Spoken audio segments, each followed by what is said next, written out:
రండి దేవుని యొక్క వాక్యాన్ని మనం ధ్యానం చేద్దాం. పరిశుద్ధ గ్రంథం నుంచి హోషేయ గ్రంథము 10-12 వాక్యం చదువుకుందాం. పరిశుద్ధ గ్రంథం నుంచి హోషేయ గ్రంథము. నీతి ఫలించినట్లు మీరు విత్తనము వేయుడి, ప్రేమను కోత పొయ్యిడి, యెహోవాను ఎదుకుటకు ఇది సమయం చాలు. ప్రియ సహోదరి సహోదరా, ఈ రోజు నేను మాట్లాడాలనుకుంటున్న మాట యెహోవాను ఎదుగుటకు ఇది సమయము. ఈ రోజు నా పరిశుద్ధ గ్రంథం నుంచి గనక దేవుని యొక్క వాక్యాన్ని మనం జాగ్రత్తగా గమనిస్తే భక్తుడైన హోషేయ ప్రవక్త ఈ విధంగా మాట్లాడుతున్నాడు. ఇది దేవుణ్ణి వెతకటానికి సమయం. ఈ భయంకరమైన దినాల్లో, ఈ భయంకరమైన పరిస్థితుల మధ్య ఈ రోజు నువ్వు దేన్ని వెతుకుతూ ఉన్నావు? ఇక్కడ అంటున్నాడు కదా, ఇది యెహోవాను ఎదుగుటకు సమయం. దేవుణ్ణి వెతకటం ద్వారా ఒక వ్యక్తి జీవితంలో కలిగే ఒక 7 అనుభవాలు నేను మీకు జ్ఞాపకం చేస్తాను ఈ దినాన. పరిశుద్ధ గ్రంథం నుంచి గనక మనం జాగ్రత్తగా గమనిస్తే ఇక్కడ అంటున్నాడు, దేవుణ్ణి వెతకండి. ఈ రోజు దేన్ని వెతుకుతున్నావు ప్రియ సహోదరి సహోదరుడా? నువ్వు దేన్ని వెతుకుతున్నావు? ఇక్కడ మాట్లాడుతున్న మాట ఇది దేవుణ్ణి వెతికే సమయం. ఈ రోజున ప్రపంచం అంతా భయంకరమైన పరిస్థితుల్లో జీవిస్తుంది. భయంకరమైన పరిస్థితుల మధ్య మనం ఉంటున్నాం. ఈ రోజు నువ్వు దేన్ని వెతుకుతున్నావు? దేవుని యొక్క వాక్యాన్ని గనక మనం జాగ్రత్తగా గమనించినట్లయితే పరిశుద్ధ గ్రంథముల నుంచి చూద్దామండి. పరిశుద్ధ గ్రంథం నుంచి మొదటి దినవృత్తాంతాల గ్రంథము 16-10 వాక్యం చదువుకుందాం. పరిశుద్ధ గ్రంథం నుంచి మొదటి దినవృత్తాంతాల గ్రంథము 16-10 ఆయన పరిశుద్ధ నామమును బట్టి అతిశయించుడి, యెహోవాను ఎదుగువారు హృదయమందు సంతోషించుదురుగాక. చాలు ప్రియ సహోదరి సహోదరుడా, ఈ రోజున మానవుడు దేవుని వెతకడం ద్వారా కలిగే ఉపయోగాలు ఏంటి, ప్రయోజనాలు ఏంటి అంటే ఇక్కడ మాట్లాడుతున్న మాట యెహోవాను ఎతుకువారు హృదయమందు సంతోషిస్తారు. ఈ రోజున నీ హృదయంలో సంతోషం కావాలా? ఈ రోజున నీ హృదయంలో ఆనందం కావాలా? అయితే దేవుణ్ణి వెతుకు. ఈ రోజు నువ్వు దేన్ని వెతుకుతున్నావు? ఈ రోజున దేనికోసం నువ్వు పోరాటపడుతున్నావు? ఇక్కడ మనం జాగ్రత్తగా గమనించినట్లయితే భక్తుడు మాట్లాడుతూ అంటున్నాడు, యెహోవాను ఎతుకువారు హృదయమందు సంతోషిస్తారు. ఈ రోజున నీ హృదయంలో సంతోషం ఉందా? ఈ రోజున మనుషులు ఏ విధంగా జీవిస్తున్నారంటే నలుగురిలో ఉన్నప్పుడు నవ్వుతూ ఉన్నారు, ఒంటరిగా కూర్చున్నప్పుడు ఏడుస్తూ ఉన్నారు. ఏంటి నా బ్రతుకు, ఏంటి నా కర్మ, ఏంటి నాకు ఈ బ్రతుకు అని ఏడుస్తూ ఉన్నారు. ప్రియ సహోదరి సహోదరుడా, ప్రభు నీతో మాట్లాడుతున్న మాట, నువ్వు దేవుణ్ణి వెతకగలిగితే, ప్రభు నువ్వు ఆశ్రయించగలిగితే, ప్రభు దగ్గరికి నువ్వు రాగలిగితే, ప్రభు ఇక్కడ ఏమంటున్నాడు తెలుసా? ఏమని మాట్లాడుతున్నాడు అంటే హృదయంలో సంతోషాన్ని ఇస్తాడు. ఏ వ్యక్తి హృదయంలో అయితే సంతోషం ఉంటుందో అతను అన్ని విషయాల్లో సంతోషంగా ఉండగలడు. ఈ రోజున నీ హృదయంలో సంతోషం ఉందా? బంగారం వెతకటం వల్ల, ఎండి వెతకటం వల్ల సంతోషం రాదు. కానీ ప్రియ సహోదరి, దేవుని యొక్క వాక్యాన్ని ఎత్తుకు, ప్రభువుని ఎత్తుకు, ప్రభు పాదాలను పట్టుకో. ఆయన సన్నిధిలో నీకు సంతోషం ఉంది. రెండోది గనక మనం జాగ్రత్తగా గమనించినట్లయితే పరిశుద్ధ గ్రంథము నుంచి 2వ దినవృత్తాంతాల గ్రంథము 7-14 వాక్యాన్ని చదువుకుందాం. పరిశుద్ధ గ్రంథం నుంచి 2వ దినవృత్తాంతాల నా పేరు పెట్టబడిన నా జనులు తమ్మును తాము తగ్గించుకొని ప్రార్థన చేసి నన్ను వెదకి తమ చెడు మార్గం నుండి విడిచిన ఎడల ఆకాశం నుండి నేను వారి ప్రార్థనను విని వారి పాపమును క్షమించి వారి దేశమును స్వస్థపరచుదును. ప్రియ సహోదరి సహోదరుడా, ఒకటి దేవుని వెతకటం ద్వారా హృదయంలో ఆనందం కలిగిద్ది. రెండోది దేవుని వెతకటం ద్వారా ఏం జరిగిద్ది అంటే స్వస్థత కలిగిద్ది. ఇక్కడ అంటున్నాడు, నా పేరు పెట్టబడిన నా జనులు తాము తగ్గించుకొని నన్ను వెతికితే నేనేం చేస్తానయ్య అంటే వారిని స్వస్థపరుస్తాను. ఈ రోజున ఏ బలహీనత బాధపడుతున్నావో, ఏ బలహీనత నేను కృంగదీస్తూ ఉందో, ఏ బలహీనత చేత మానసికంగా శారీరకంగా కృంగిపోతున్నావో, ప్రియ సహోదరి సహోదరా, అది శరీర రోగం అన్నా కావచ్చు, అది ఆత్మీయ రోగం అయినా కావచ్చు, అది ఏ రోగం అన్నా కానివ్వండి, ఏ బలహీనత అన్నా కానివ్వండి, ఇక్కడ ప్రభు అంటున్న మాట ఏం తెలుసా? నీవు నన్ను వెతికితే, నీవు నా దగ్గరికి రాగలిగితే, యేసయ్య పొందిన గాయాల్లో స్వస్థ ఉన్నది, ఆ గాయాల దగ్గరికి నువ్వు రాగలిగితే ఇక్కడ మాట్లాడుతున్న మాట ఏమన్నాడు అంటే స్వస్థత. ప్రభు స్వస్థతనిచ్చేవాడుగా ఉంటున్నాడు. హృదయంలో ఆనందాన్ని, సంతోషాన్ని ఇచ్చేవాడుగా ఉంటున్నాడు. రెండోది నీకు స్వస్థతనిచ్చేవాడుగా ఉంటున్నాడు. ఈ రోజున స్వస్థత లేని జీవితంతో బాధపడుతున్నావేమో, అయ్యో ఈ గాయము నాకు తగ్గవా, ఈ రోగం నాకు తగ్గదని బాధపడుతున్నా ప్రియ సహోదరి సహోదరా, ప్రభు నీతో మాట్లాడుతున్నాడు. నీవు గనక ప్రభువా అని ఆయన పాదాలు వెతకగలిగితే, ఆయన పొందిన గాయాల్లో మనకు స్వస్థ ఉన్నది. ఆ దేవుని సన్నిధికి నువ్వు రాగలవా? ఇక్కడ మనం జాగ్రత్తగా గమనించినట్లయితే దేవుణ్ణి ఒక వ్యక్తి వెతకటం ద్వారా అతనిలో కలిగే కార్యాల గురించి నేను మాట్లాడుతున్నాను. ఒకటి, అతను హృదయంలో సంతోషిస్తాడు. రెండోది, అతడు స్వస్థతను అందుతాడు. మూడోది గనక మనం జాగ్రత్తగా గమనించినట్లయితే 2వ దినవృత్తాంతాల గ్రంథము 15 వాక్యాన్ని కనుక మనం చదువుకున్నట్లయితే అక్కడ ఒక మాట మాట్లాడుతున్నాడు, ఇలాగూ ప్రమాణం చేయగా యూదావారందరూ వారు పూర్ణ హృదయముతో హృదయంతో ప్రమాణం చేసి పూర్ణ మనస్సుతో ఆయనను వెతికి వెతికిండ్రి కనుక యెహోవా వారికి ప్రత్యక్షమై దేశస్థులతో యుద్ధములు లేకుండా వారికి నెమ్మది కలుగజేశాడు. ప్రియ సహోదరి సహోదరా, దేవునిని వెతకటం ద్వారా ఇదిగో ప్రభు నీకు నెమ్మదినిచ్చేవాడిగా ఉంటున్నాడు. ప్రభు నీకు నెమ్మదినివ్వాలని కోరుకుంటున్నావా? నీ హృదయంలో నెమ్మది లేని జీవితాన్ని జీవిస్తూ ఉన్నావా? ఇదిగో దేవుని యొక్క వాక్యం మాట్లాడుతుంది, నువ్వు పూర్ణ హృదయంతో పూర్ణ మనసుతో గనక నువ్వు ప్రభువుని వెతకగలిగితే, ప్రభు సన్నిధికి రాగలిగితే, ఆయన పాదాలు పట్టుకోగలిగితే, ఇక్కడ చూడండి, చుట్టూరు శత్రువులు, అయ్యో శత్రువులు ఎప్పుడు చెతమారుస్తారో అనే భయములో ఉన్న సమయంలో వారు దేవుని వెతికారు. ప్రభువా, అయ్యో శత్రువులు భయము చేత మేము కృంగిపోతున్నాం, ఈ శత్రువులు మాకు నెమ్మది లేకుండా చేస్తున్నారు, ఈ శత్రువులు మాకు సమాధానం లేకుండా చేస్తున్నారు ప్రభువా అని ఎప్పుడైతే వారు దేవుణ్ణి వెతికారో శత్రువుల యొక్క బలమును అణిచివేశాడు దేవుడు. శత్రువుల యొక్క అహంకారాన్ని అణిచివేశాడు దేవుడు. శత్రువుల అహంకారాన్ని అణిచివేసి వారికి నెమ్మదిని కలుగజేశాడు. ప్రియ దేవుని బిడ్డ, ప్రియ సహోదరి సహోదరుడా, ఈ రోజు నువ్వు ఎవరిని ఎతుకుతున్నావు? ఈ రోజు ఎవరి కోసం నువ్వు పరిగెత్తుతున్నావు? ఇక్కడ మనం జాగ్రత్తగా గమనించినట్లయితే దేవుణ్ణి వెతకటం ద్వారా నెమ్మదిని పొందుకుంటావు.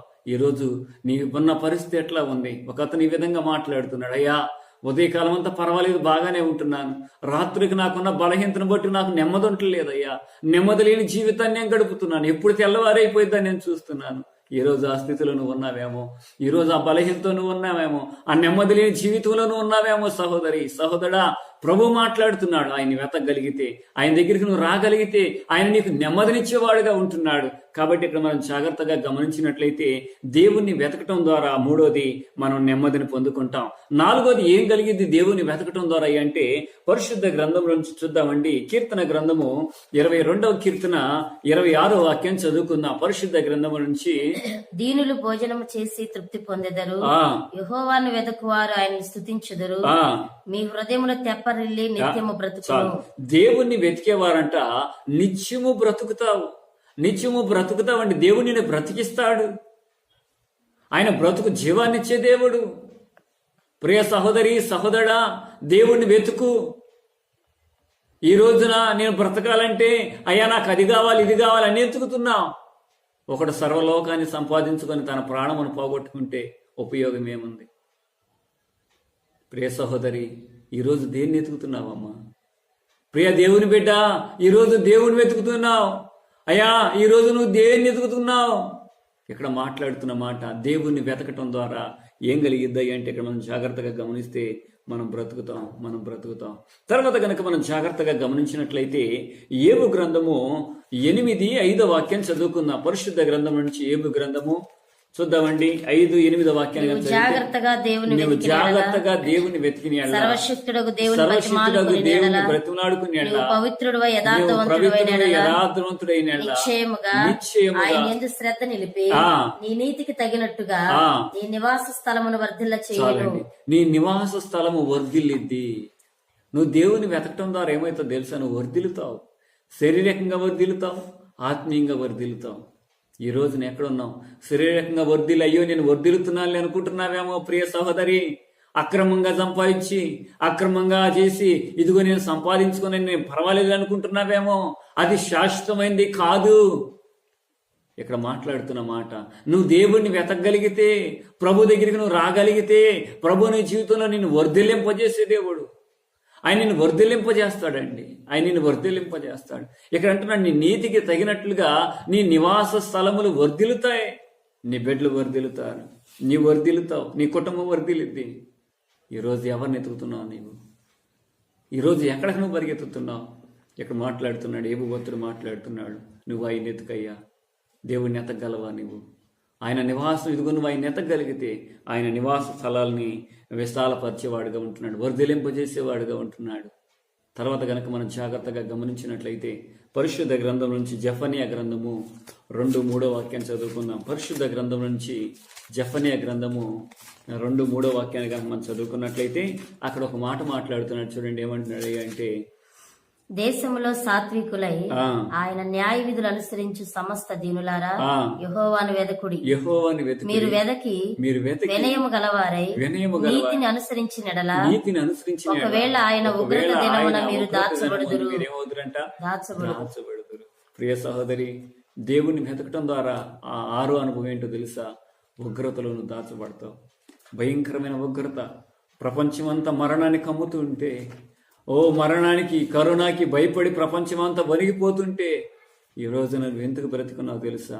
ఈరోజు నీవు నేను ఎందుకు బ్రతికున్నావు? ఆయన మనల్ని దాయబట్టి, దేవుణ్ణి వెతికేవారినంట ప్రభు ఉగ్రత దినమందు దాచిపెడతాడు. ఈ రోజు నా ప్రభు నిన్ను దాచిపెడతానికి సిద్ధపడుతున్నాడు. ఆయన నిన్ను దాచేవాడిగా ఉంటున్నాడు. భయంకరమైన ఉగ్రత, భయంకరమైన పరిస్థితులు, ప్రియ సహోదరి, ఆయన వెతుకు. ఆయన నిన్ను దాచేవాడుగా ఉంటున్నాడు. ఆయన నిన్ను భద్రపరిచేవాడుగా ఉంటున్నాడు. ఈ రోజు నా ప్రభు దగ్గరికి నువ్వు వస్తావా? చాలాసార్లు మనం అనుకుంటాం, అయ్యా నేను ఇంట్లోనే ఉంటున్నాను, మంచి బిల్డింగ్లో ఉంటున్నాను, నేను బయటికి రావట్లేదు కదా. నేను బయటికి రావట్లేదు అనుకున్న వాళ్ళే చాలామంది చనిపోయారండి. చాలామంది గొప్పవారు హతులైపోయారు. చాలామంది బలహీనలైపోయారు. చాలామంది మరణంతో పోరాడుతూ ఉన్నారు. ఇంకా ఈ రోజు నా సహోదరి, నువ్వు దాయపడతాం కేవలం దేవుని యొక్క కృపే తెలుసా? ఈ రోజు నువ్వు దాచబడ్డావంటే, ఈ రోజు నువ్వు బ్రతికున్నావంటే ఇది దేవుని కృప. అది గుర్తుపెట్టుకో. ఇక్కడ మాట్లాడుతున్న మాట ఏమని మాట్లాడుతున్నా అంటే, ఆయన్ని వెతకటం ద్వారా ఆయన దాచిపెడతాడు. మన పక్కన వారే, మన బంధువుల్లోనే ఎంతమంది రాలిపోయారు, ఎంతమంది ఏ విధంగా అయిపోయారు. ఈరోజు నీవు నేను బ్రతుకున్నావంటే అది దేవుని కృప కదా, అది దేవుడు దాచిపెట్టిన విధానం కదా. ఒకసారి నువ్వు గ్రహించు. ప్రభువా, ఇదిగో నాయన, నేను నిన్ను వెతుకుతున్నానయ్యా. ఆయన వెతకగలవా? ఇది ఏ సమయం?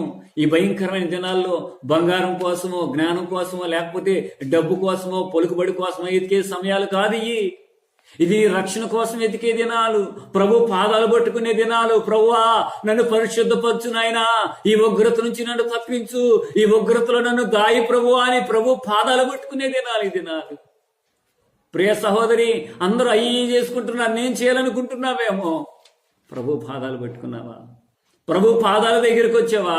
దేవుని యొక్క వాక్యం వింటున్న దేవుని బిడ్డ, అయ్యో ఇంకా దేవుని గుర్తెరక్క ఈ మాటలు వింటున్న ప్రియ సహోదరి, సహోదరుడా, ఈరోజు నువ్వు దేన్ని ఎతుకుతున్నావు? ఈరోజు దేనికోసం నువ్వు ఆరాటపడుతున్నావు? ప్రభు అంటున్నాడు, ఆయన వెతకటం ద్వారా ఆయన ఉగ్రత దినం ముందు దాచబడతావు. ప్రభు నిన్ను దాచేవాడుగా ఉంటున్నాడు. ఇది యెహోవాను వెతుకుటకు సమయము, దేవుణ్ణి వెతకటానికి సమయం. దేవుణ్ణి వెతకటం ద్వారా ఏం పొందుకుంటావు? ఒకటి, హృదయంలో సంతోషాన్ని పొందుకుంటావు. రెండోది, స్వస్థతను పొందుకుంటావు. మూడోది, నెమ్మది కలిగి బ్రతుకుతావు. నాలుగోది, నిత్యము బ్రతుకుతావు. ఐదోది, నీ నివాస స్థలములు వర్ధిల్లుతాయి. ఆరోది, ఉగ్రత దినమందు నువ్వు దాచబడతావు. ఏడోది ఏం కలిగిందో తెలుసా ప్రియ సహోదరి? ప్రకటన గ్రంథము హెబ్రీయులకు రాసిన పత్రిక 11:6 విశ్వాసము లేకుండా దేవునికి ఇష్టలై ఉండుట అసంభవం. దేవుని యొద్దకు వచ్చువాడు ఆయన ఉన్నాడని, తను వెతుకు వారికి ఫలము దయచేవాడని. దేవుని యొక్క వాక్యాన్ని గనక మనం జాగ్రత్తగా గమనిస్తే ప్రియ సహోదరి, దేవుని ఏ విధంగా ఎతకాలి తెలుసు? ఆయన ఉన్నాడని, ఆయన వెతికే వారికి ఆయన ఫలం ఇచ్చే దేవుడు. ఈ రోజున జీవ ఫలం నీకు కావాలా? ఏ ఫలం నీకు కావాలి? ఒక విశ్వాసం ద్వారా ఆయన ఉన్నాడు, ఆయన ఉన్న దేవుడు, ఆయన ఫలం ఇచ్చే దేవుడు, ఆయన కార్యం చేసే దేవుడు, నీ కొరకు ప్రాణం పెట్టిన దేవుడు, నీ కొరకు కల్వరిలో తన ప్రాణాన్ని దారబోసిన దేవుడు, ఆఖరి రక్తపు బొట్టు వరకు నీ కోసం నా కోసం దారబోసాడే. నీ బంధువులు నీ కొరకు ప్రాణం పెట్టలేదే, నీ స్నేహితులు నీ కొరకు ప్రాణం పెట్టలేదే, నీ తల్లిదండ్రులు నీ కొరకు ప్రాణం పెట్టలేదే, నీ బిడ్డలు నీ కొరకు ప్రాణం పెట్టలేదే. ఆ కరుణామయుడు నీ కోసం ప్రాణం అర్పించాడు. ప్రియ సహోదరి, నీ కొరకు ప్రాణం పెట్టిన ప్రభు దగ్గరికి నువ్వు రాగలవా? నీ కోసం మరణించిన యేసు ప్రభు దగ్గరికి నువ్వు రాగలవా? ఆయన్ని వెతకగలవా నీవు? ఒక దైవజనుడు ఈ విధంగా మాట్లాడుతూ వస్తూ ఉన్నాడు. మనం జాగ్రత్తగా గమనించినట్లయితే, మన చెప్పులు తెగిపోయినప్పుడు మనం చెప్పులు తీసుకెళ్లిపోయి టైలర్ దగ్గరికి, లయ్యా నా చెప్పులు కుట్టంటే కుట్టగలుగుతాడా? కుట్టలేడు. కారణం తెలుసా? అతడు చెప్పులు కుట్టే అతను కాదు కాబట్టి. అదే రీతిగా ఎవరినో ఎత్తుక్కుంటూ పోయి జ్యోతిష్ఠుల దగ్గరికి పోయి, అయ్యా నా బ్రతుకును మార్చంటే వాళ్ళు ఏం చేయగలరు? నీకు జీవితాన్ని ఇచ్చిన ఆయన, నీకు బ్రతుకునిచ్చిన ఆయన, నీ బ్రతుకుని సరిచేయగలిగిన వాడు యేసుక్రీస్తు. ఆ యేసుక్రీస్తు దగ్గరికి నువ్వు రాగలవా?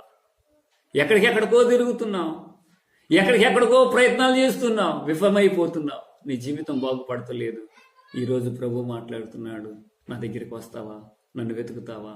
దేవుణ్ణి వెతకగలిగితే నీ జీవితంలో సమాధానాన్ని పొందుకుంటావు. దయచేసి తల వంచుదాం, ప్రార్థన చేసుకుందాం. నువ్వున్న స్థలంలో ప్రియ సహోదరి, సహోదరుడా, ఇదిగో జీవితాన్ని ఇచ్చి నిన్ను బాగు చేయాలన్న దేవుడిని విడిచిపెట్టి ఎక్కడెక్కడికో ఎతుకుతున్నావేమో, ఎక్కడెక్కడో తిరుగుతున్నావేమో, ఈరోజు నువ్వు ప్రభు దగ్గరికి రాగలవా? ప్రభువా, ఇదో నాయన ఏయో వెతుకుతూ ఉన్నానయ్యా, నన్ను క్షమించు నాయన. ఆ కల్వరిలో ప్రభుని ఎత్తగలవా? నీ కొరకు మరణించిన ప్రభు దగ్గరికి నువ్వు రాగలవా?